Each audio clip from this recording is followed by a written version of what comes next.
thanks for joining us. Dre, thanks for having me here. Appreciate it. So what drew you to Spark Mini? How did you discover it, and how did it become a daily part of your practice routine? Well, I've got an online school. I have students that send in videos. I watch the video and I make a custom-made video lesson back. I was noticing that some of the students had really amazing guitar tone. And I said, what's the gear? What are you using? And they said, it's a Spark. And I said, what's a Spark? and I looked it up. And I thought, well, I'm curious. But the thing that did it is I've got a tour coming up. I don't want to be on the road for a while, and I need a practice amp. And I thought, I want to check that out. And so I got one. The app, I was a little worried at first because I've got limited brain power. And, I didn't grow up with apps. I grew up with, knobs and physical things. I tried the app and I figured it out immediately. So if I can do it, anybody can do it. And the tones were cool, and there was a lot of flexibility, but not so much that I got confused. I could get what I wanted right away. There was no paralysis by analysis. Yeah, I could make some really cool presets that I loved. Within 30 seconds, I'm jamming, and I forgot about all the stuff, and I can get to the music. And that's what it has to be for me anyway. To me, it's really important, especially not just warming up for the show, but I do make videos for my online school constantly when I'm on the road. So I need to have, mostly a rock tone, but it's also nice to be able to get a super sparkly clean tone. If I want to tweak the effects, I can. But it was funny. I started making presets, and I couldn't stop.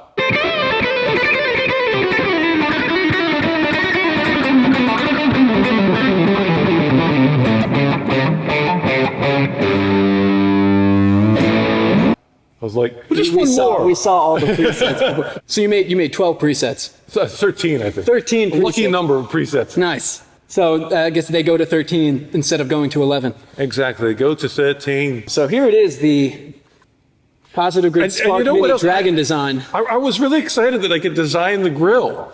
And, it wasn't because I'm special. I didn't call anybody at the company. I just went on the website and I saw pay a small fee and you can put anything you want in there. And I'm like, I just finished this album.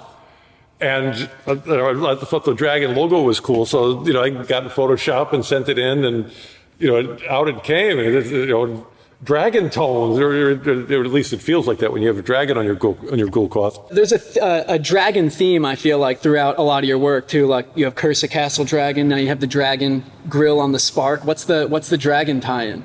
Well, I like lizards, and they're kind of similar. I had an iguana when I was a kid, and, it's associated with heavy metal, I suppose, Ronnie James Dio. I don't know if we had a dragon on stage, that was it. That's awesome. So to that point, teaching and having all these students, you're kind of a guy that's totally bucked against the tired falsehood that those who can't do teach, as you've been, teaching throughout your entire career. So what is it about teaching and sharing your knowledge that has kept you, teaching lessons from the beginning of your career all the way until now? Well, teaching was never something that I planned to do or I set out to do. Just people would always come to me and say, dude, you give lessons. And of course, when you're a starving musician, it's like $5, okay. So I started teaching lessons just to put some, extra Twinkies on the table. But it became something I really enjoyed. And it was more like problem solving, which works for yourself too. If I can solve this technical problem or musical problem, I not only solve it for the student, I solve it for myself. And so at the end of the day, if I've done a lot of teaching, the teacher learns the most. And it's just to be immersed in the research of music and the research of guitar and figuring out the details and also figuring out the big picture of things, because sometimes it's too much detail. You have to go back and forth between looking at the tiny little arcane details and looking at maybe that doesn't matter at all because the thing that matters is the big A chord. And to just be in that world every day is wonderful. What are your feelings on the way that technology has kind of transformed the way that we practice, play, and learn guitar? Well, with electric guitar, it really needs an amp. It's not much of an instrument unplugged. And so, especially in my own musical journey, without an amp, I'm crippled. It's just none of my superpowers are there. And as soon as I plug in, having sustain, it turns the guitar into a voice. And that's really, to me, like what Hendrix brought to music. Before then, everybody had kind of a surf or a country guitar sound. And all of a sudden, when you add sustain of distortion and what a killer amp can give you, you bring in the elements of being able to play it like a voice, or also you can play with a softer touch, which allows all the fast stuff to happen, and it just opens up the possibilities of what you can get out of the instrument. And that's just one of the sounds. Of course, that's, in rock, that's the main thing. Yeah. But certainly there's a lot of other things, with having a chorus effect and be able to open up when you arpeggiate a chord. And, it has this beautiful sound. I associated that a lot of times with 80s stuff, like, the Trevor Rabin breakdown in the middle of Owner of a Lonely Heart. That's like super clean chorus thing. And, that's cool. In the old days, in the 80s, that sort of thing, you'd have a rack. It looked like a refrigerator that you'd take out on the road or bring in the studio to get that. And now, you can get it in a little box, and it's battery powered. So it's nice to have that. So you spoke about the idea of the guitar being transformed into a voice. What was it like recording the Dio album? For this album, you've recreated the vocals of the late great Ronnie James Dio. How did you approach that as far as distilling the sound of Dio's voice and then replicating that with the guitar? Well, I had been working on singers in general. I actually do a lot of lessons at my school where I demonstrate Dio melodies, or Rod Stewart, or Steve Marriott, or David Lee Roth. I've got a long list of my favorite singers, and that's how you learn melody. Singers are masters of melody, and I think, if me coming from the shred world, melody can seem like something that's that's so simple. It's just slow notes, but man, it's to get it right, to bring in the nuances and the emotion and all the things that make emotion happen, is really demanding on the instrument, and brings in all these technical elements that don't exist when you're just trying to play like a fast piano. So I really looked at it as a labor of love, because I love the music, but also like the best guitar lesson that I could ever have. Ronnie James Dio is my guitar teacher, and he's shown me all the important stuff by trying to get into his world of melody, and not just the basic notes and rhythms, but the inflections and the music and the emotion of it. And I went through line by line, just the first two notes on the album on Neon Nights, when he goes, "Oh no," that's two notes, and it's not going to work to go, that's correct. Those are the two notes, but I got to do something to bring those to life, and that's a great lesson. And as someone that was in the shred world for so long, and then known as like a pioneer in speed metal, for lack of a better term, you spent the last decade or so really putting an emphasis on more rudimentary techniques like vibrato and bending and slide playing. Can you explain why it's important to give foundational techniques like that the same attention and care that you would give to more advanced techniques? Because it makes the music sound good. It's also, different styles of music can emphasize different modes of expression. And for example, if you listen to a Bach harpsichord concerto, which I love Bach harpsichord, it doesn't have vibrato. That's an instrument where vibrato is just not one of the elements. Mm-hmm. So it's like a non-issue. We're not going to have it on a harpsichord. But a guitar does have that potential to get out of it. And so if you're going to do it, you might as well do it good. And but even that, with different players have different approaches to it. For me, just growing up listening to players who, even though they might have been in the metal category, still had a connection to blues and soul that planted that in what I wanted in music as a fan.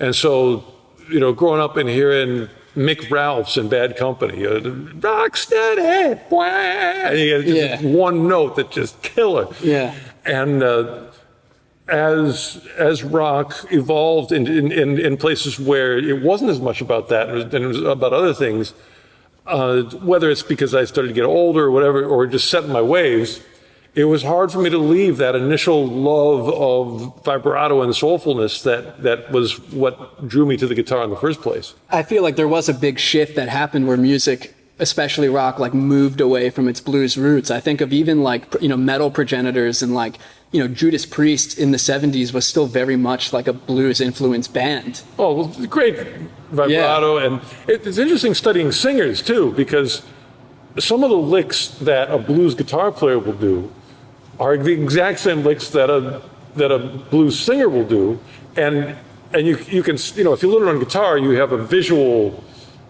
picture of it. And so there's one, it's the lick from like Boom Boom, or Have a Drink on Me. Yeah. And like you go through it, and Dio, who's considered the foremost heavy metal singer of all time by many, that lick's in there.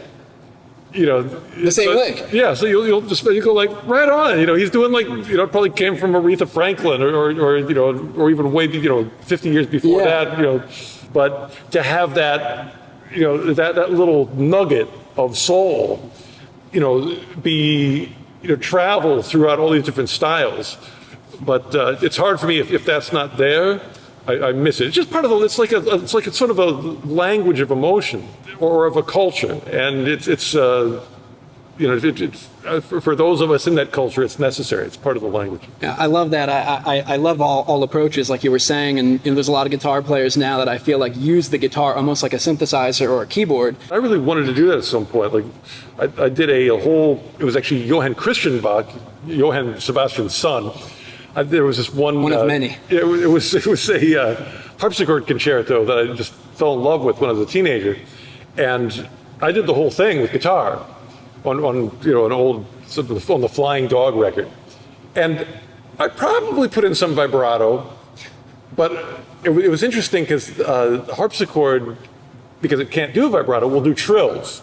So it sort of simulates it that way. I never thought of that figure as a way to kind of so make up for that lack. So that's how I did it.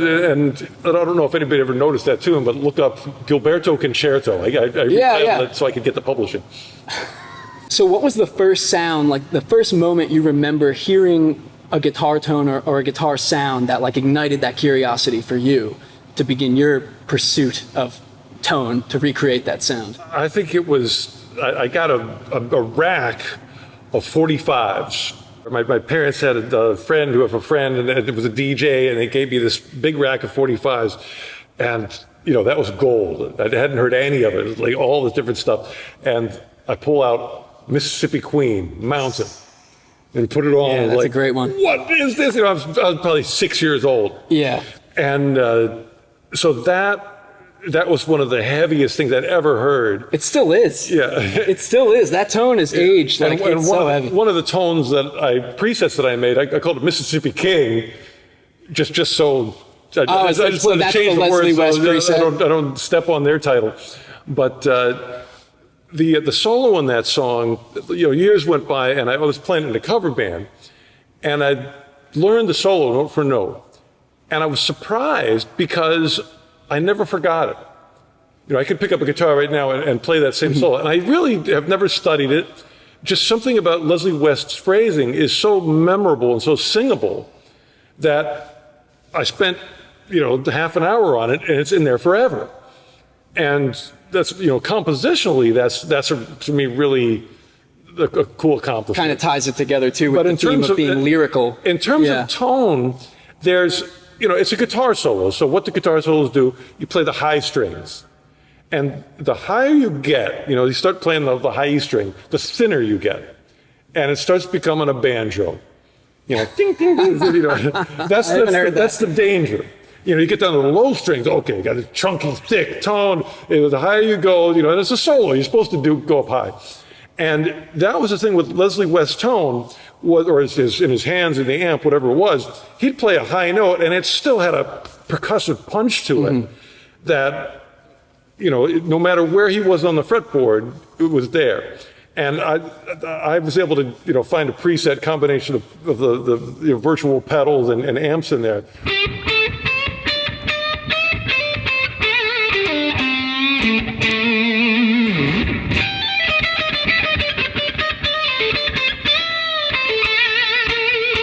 For that kind of sound, I don't necessarily want to play faster stuff. It's almost like, how many people can you fit in the backseat of a car? So with a sound like that, it's like, I'm very satisfied, just wonk, wonk, wonk, just enjoying that percussive attack. And then, there's the other preset, I think it's called like more distortion, where, I back off on that, and it's more of a sharper point to the attack. And that is where, you can do the fast picking, and you can squeeze more people in the back seat, and you can squeeze more notes into the bar.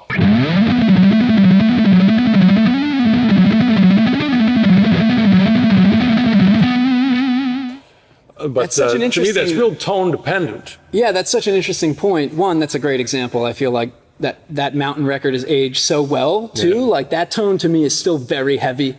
Kind of in an era now where we have like things that are like objectively heavier, but I think of that sound and like the way that it like compresses and like you said, that low end response on there, like even the rhythm tone, the EQ profile of the tone kind of also dictating what sounds good with that particular tone. Yeah, and I don't even know if it's EQ. Like sometimes it's just getting the right, like what I think it did, it was the fuzz pedal that was in the preset. Can you speak to that then? Because, before when we were recording, you mentioned the idea of like how a tone sounds versus how a tone feels. That's a big deal. Yeah. That's the thing is like, you, as the player, how it feels will affect what you do. You want to gear that towards the style or the song or the band so it fits. I guess that's one of the reasons why us guitar players are like endlessly searching for tone, because there's more. It's not like there's one tone and that'll just solve everything.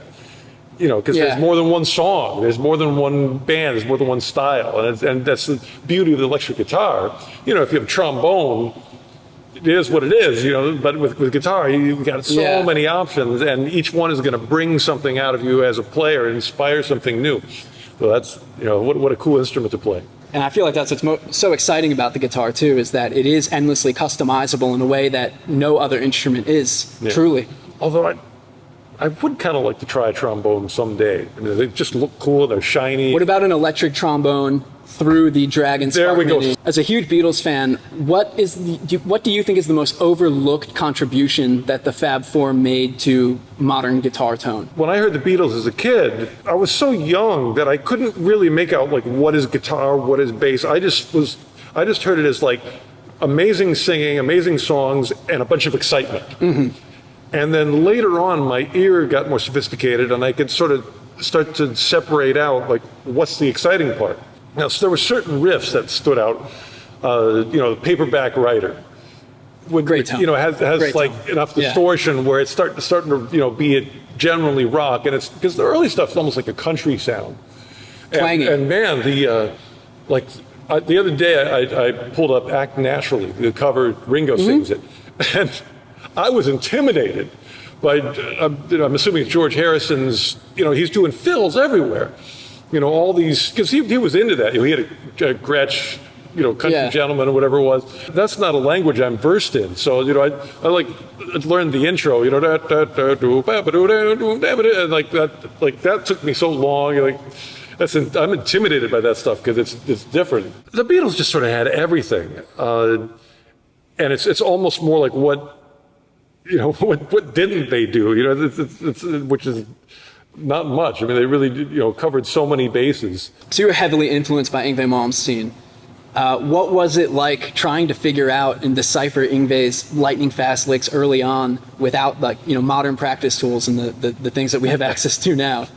Well, I only figure out what I can figure out. I'm very good at giving up fast. And that's like one of the best tools is to go like, this is not working, don't do that. And so, the stuff that I figured out would be really limited, but that, you get a couple good licks. And so there was a lick, it was actually in Steeler, before Alcatraz. Oh, yeah. Before he went solo. And there's like an acoustic guitar solo. And I think he slows it down first. He goes like, da da da da da da da da da da da da, and so, it was right there. And that was actually the first lick I ever used a metronome to practice. Because before that, and the only reason I had a metronome was I knew I was going to go to GIT, and that was one of the requirements. You have to like. Oh, you had to have like a. You have to like metronome. learn a minor seventh chord and bring a metronome. Is that the brown M&Ms of GIT? Yeah, like, exactly. Learn a minor seventh chord. We need to make sure you're dedicated. Yeah, and I didn't know the minor seventh chord, so it took some doing. And my dad made a homemade metronome because he could solder. And, that's cool. Yeah, and so I had one, a knob for the tempo, and I just sat there. I had summer vacation. And it was that one, da da da da da da da da da da, and it was one of the first licks that I could ever pick fast. It's on one string, so that makes it easier. But when I heard Yngwie, it wasn't. I mean, that lick was helpful. I still use it and worked it in my playing. But but globally, because he could pick the way he did, I knew it could be done. So it was like somebody made a path through the jungle. And it's like, oh, you can actually get through the jungle. Because before that, I didn't believe it was possible because I couldn't do it. And the only like people that I heard would pick fast were like people who had a clean sound, like El Di Meola. Race with the Devil on a Spanish he was more like highway. acoustic guitar, and I thought like, oh, it's just not possible for a rock sound. And Yngwie did it with a rock sound. I was like, oh, okay, well, it's possible. So then I tried because I had really given up. I was like, that's not for me. I'm no good at it. And but Yngwie proved like, yes, it can be done. And I thought, well, okay, I'll give it another shot. It's almost like the limitation of not being able to, like, say, slow down the entire solo and learn the entire thing verbatim forced you to take bits and pieces and then, like, adapt those yourself and, like, add those to your repertoire. Yeah. Well, that's always been something that I think has really served me well. Again, like, just going, like, a whole solo, that's not possible. For me right now. I mean, if maybe it's some solos, maybe if I get lucky or if it's slow enough, I've got a fighting chance. But if it's like, I was a big Van Halen fan when I was a kid. I'd never learn the whole solo because I'd hear that and go like, I can't do that. I'm out. I'm out. But maybe out of the 7 licks of the solo, it'd be one that I could sort of approximate it and make it feel right. And that was the most important. Like, whatever I played, I had to be able to do it with confidence. And that was so much better than like, well, I got it perfect, but none of it really feels very good. This is so illuminating to me too, because like, being of a different generation where like I had access to all those tools. Yeah. It was almost like maybe a crutch now that the way you put it, that it doesn't have to be perfect to be valuable. You don't need to create a carbon copy of something to get value out of it, even if you're just like absorbing it. Well, a piece of music, it has like a message, and it's an emotional message. And there might be more than one way to get that emotion. And whether it's or I know that one. At that speed, if a couple notes are slightly different or the pattern is slightly different, the emotion that's emanating from that it can be really close. So I found, I mean, now that you've got the amazing slow downer, I'd go back and like the Break in Ice Cream Man, where Eddie's doing that real big stretch, and I listened to it one like, well, I had the notes kind of right, but my pattern is different. No one will ever know, like, because it's going by so quick. The pattern is not a make or break element. It's so interesting to think of kind of the speed or lack thereof of like a cluster of notes acting as like a vehicle for emotion. Like you said, like it's like I think of like the Heartbreaker solo as an example where like I'm sure Jimmy Page never played that solo the same way twice. Yeah. And if you see any like Zeppelin cover band or someone on YouTube covering it, even if they don't nail it note for note, if you like capture the vibe of it, you more or less are achieving the same thing because of the emotional context that it's communicating. And that's one of the dangers of the faster, trickier stuff is it's so easy to get pulled away from the vibe because you're like, oh, I just want to get it right. I just got to metronome this for the next 5 years, and then maybe, and meanwhile, it's all the rock and roll, the force of the emotion has left the building long ago. That's so precious. You got to keep that at all costs. So to me, it's like that's the cool thing about like the rock and roll kind of do-it-yourself method of with a lot of my guitar heroes is if you hear Yngwie or Eddie Van Halen playing fast, they don't play the same. It's not like, okay, we both are doing exactly the same patterns and that's the method. They've all got their own fingerprint. And when they get to that level with their own physiology and their influences gave rise to this particular way of approaching the faster stuff. And same thing, you hear Neil Schon play fast, and it's a whole different animal. Criminally underrated player. Yeah, or Gary Moore, or Michael Schenker. It's all. I mean, there might be overlap here or there, but essentially, you're going to be able to spot who it is. To lay down a rule like, oh, it must be exactly. That to me, that's like crippling yourself. Take what works and run with it. So you've recently switched to thinner picks and strings, I think as light as like an 8.5 on sometimes an 8, sometimes a 7. 7s? Sure, why not? Wow, I tried those out a couple months back. It was like, I felt like Billy Gibbons with the banjo strings on there. Was there a process to adapting existing techniques to that new equipment? Well, the magic is the truss rod. I'm an amateur guitar tech, so I don't really know what I'm doing. But I made the discovery that if I raise the bridge up to get higher action, it seems to have the most effect on the higher frets. If I want the action to get higher on the lower frets, like from about the nut to the 7th fret, if I loosen the truss rod, it'll again. I'm sure real guitar techs write it like, well, actually, but that seems to be the effect, is that the action raises up on that part of the guitar. My test of a guitar setup is I go to the G fret, 3rd fret, and I bend on the B string to the root, bend from F to B, or F to G, and that same fret, 6th fret, on the high E string. And if I can get a grip on it easily, then we're good. If the action's too low there and my finger goes ding and falls off the fret, which is if the action's low, it'll do that because you just can't get a grip on it. Fret out. Then I'm screwed, because I can't get. To me, believe it or not, bending is like the most important thing. Yeah, of course. For me, everything else is second. Do you play with like higher action now? Did you always play with higher? But if you have 8s on your guitar, the whole like having to press down a little more becomes a non-issue because the string's so light. So it like compensates for the change in the action. Action up, strings lighter. Also, I never would have thought this, but slide, I could play slide with 8s, and it's all clean and beautiful. And with action a little higher, yeah. The other thing I can do is I can hit it with some force, and I found with a low action, if I start really bashing away at the instrument, the string vibrates so much it'll buzz in the fret. But with higher action, it's all clean. So if there's a disadvantage to the setup, if I was in a band where I had to play like Cowboy G and be like really in tune, then so it affects the intonation. Then I would want to get like low action and heavy strings.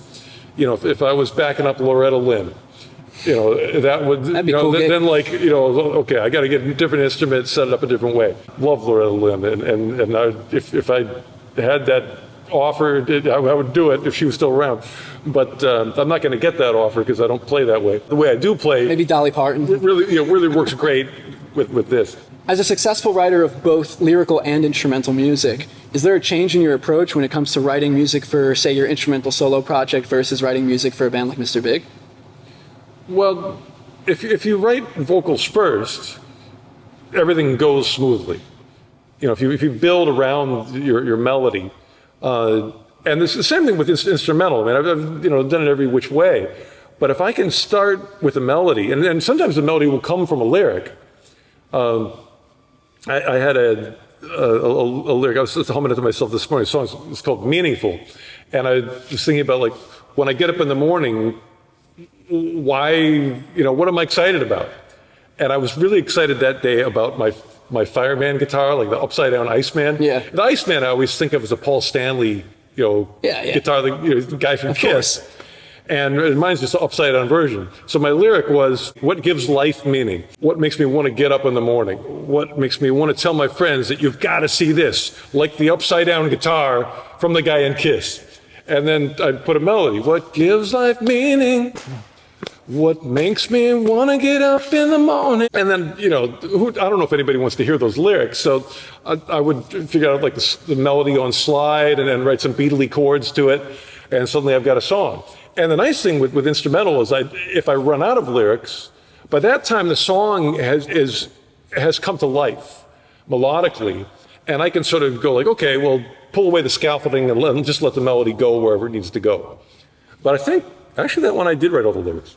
So sometimes it happens. That's such a unique approach. You're basically like using something that would be like lyrical to create a catchy instrumental melody. You're leading with the lyrics, and it's helping you create something that could be sung, something that feels like more natural. Well, whatever you write first tends to be the featured thing. Mm-hmm. And if you want your you want the rhythm guitar part to be featured. Should we try to sing that? Then write that first. Like Paul Stanley from Kiss in the Morning. Yeah. And so you write your melody first, then you build around it, and it just goes so much easier because you know. Last question: Mount Rushmore of guitar tones. If you had to pick 4 that had the greatest impact on your sound, who would they be? Well, I've got to say Leslie West, Mississippi Queen. There's no denying Van Halen. The first 2 albums. I love the swirly guitar players, from Hendrix with the Univibe, Robin Trower with the Univibe, Alex Lifeson with the chorus. Univibe can count as one. We'll put the Univibe up there. Yeah, Frank Marino with whatever phase shifter he had, like all the kind of whoa, whoa, whoa, whoa. So if I had to, I would say, although Hendrix might have been first with that, to me, Robin Trower, on the Bridge of Sighs record, mm-hmm. and I did I think I called it Paul Hero 73 or something, and that's so there's a Robin Trower preset in here. The Robin Trower preset in there. The Hendrixy clean tone, like the Little Wing kind of thing, mm-hmm. That and also like the Trevor Rabin Owner Will Only Heart breakdown, where it's just ultra clean, and Queensryche had similar thing, where they. The kind of all those 80s, great 80s processed, super compressed, and with Mr. Big we did that a lot. Like a song called "Just Take My Heart," mm-hmm. a song called "Anything for You," and so I put a Mr. Big clean preset in there that was sort of, with the '80s one, it was a little more gear centric. You needed to have. Yeah. You needed to buy some stuff to get that one. You need that Eventide H3000 Ultra Harmonizer, the pitch shift. So it's nice to be able to get that from a little guy. You heard it here first. Yeah. I'm sure people are excited to check out the presets. I know I am. Is there anything you want to send out to the world? Well, there is one thing I just thought of, which is because I do a lot of videos on the road for my school. Now here's like the greatest discovery in the world for getting easy, quick tone. There might be some way about with Bluetooth, but I'm not that sophisticated. You got your computer or your phone, and you just put it close in proximity, and then no matter how horrible acoustically your room is, that becomes a non-issue because it's just close enough to the mic where it's like having your 57 on the speaker. So you're saying like put your phone next to the Spark amp, so you'll get like an amazing nearby, recorded tone. There's no perfect science. You don't have to have it at an exact angle or anything. Just get it, with this range. Well, Paul, thank you for sitting down with us. This was awesome. Don't forget to check out Paul's amazing presets in the description below, and check out Mr. Big on tour. Yeah, cool.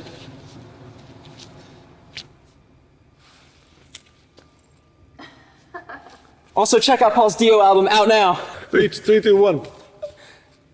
I also have a brand new album out, and it makes me speak with a Ringo kind of accent when I talk about it. It's Paul Gilbert, the Dio album, all songs by Ronnie James Dio. Thank you very much. Peace and love. Oh, listen to it, eh? Help us. Help us. Take it home, put it on the fridge. Sick. Okay, cutting sound. Cool. Cut.